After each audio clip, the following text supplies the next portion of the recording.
Hi guys, this is Danielle. This is my photo shoot. We're starting out with the fill the frame style. This is part of a mural, downtown Abilene, is where I took most of my pictures. Very beautiful. There's lots of murals like this around. I definitely recommend checking it out if you're in the area. The settings I used for at least for as far as ISO goes, everything was set at 1600 there. For this specific one, shutter speed was 1/1000 and my aperture was set at 5.6, which is the lowest you can manually put it in on my camera. Found out playing around that it can go lower than that. But I used the point of view to really force the perspective and to just really fill the image.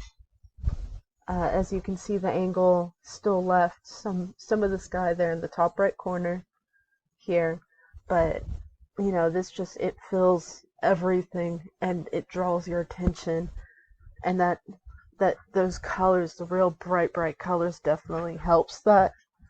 There's a strong contrast with the black and the white, and then the black with that bright green and yellow here down at the bottom. It's a beautiful mural though. Framing, if anybody is a Mario fan, small little shy guy. So I used the framing. This is actually out on our property. It's just a small little setup done it's a shelter made for animals because most of our property is for a wildlife management.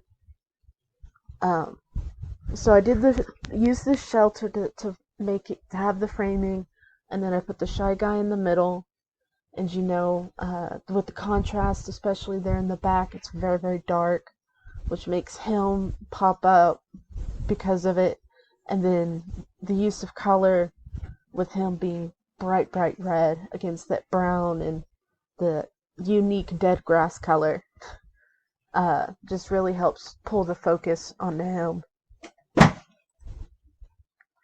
This is my leading lines. So, you follow the power lines, you follow the lines on this parking garage. I think it's a parking garage.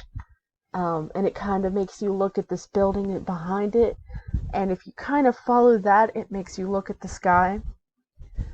At least, kind of to me, it does. But part of that is the contrast from the blue of the sky and the brown in the buildings. So, you have that contrast there. And then you have a lot of pattern and repetition just from the architecture. Because all the buildings all the windows are the same. And, you have the same lines going because of the power.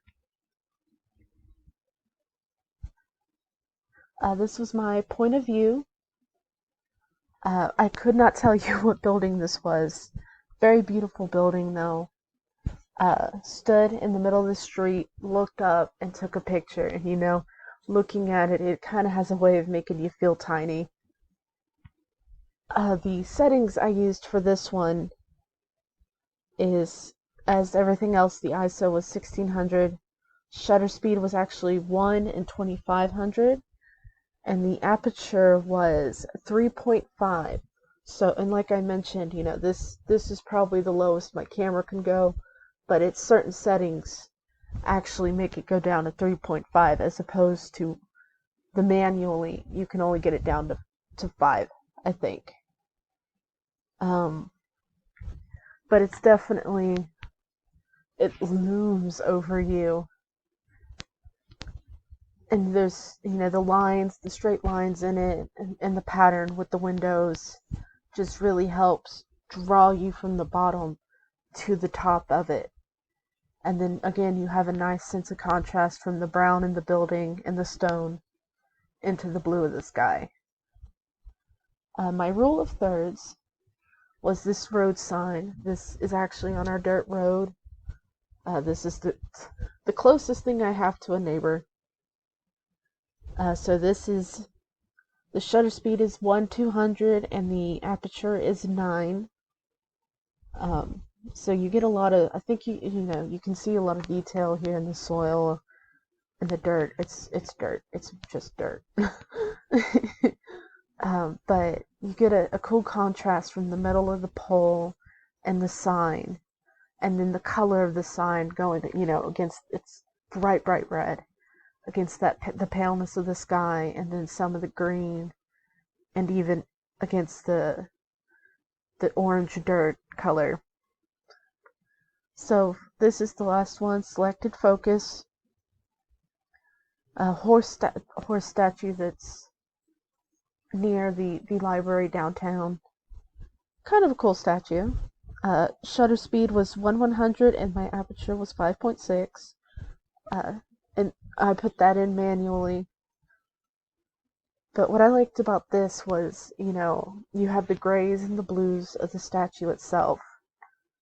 And with the contrast and with the materials, it still stands out. But the colors kind of force it to blend in with that sky, with the pale blue sky, which really kind of makes that red eye just really, really pop. So it really does kind of look like it's looking at you. It's not a fun statue to find at night. But anyways, those are my 6 pictures, and I hope you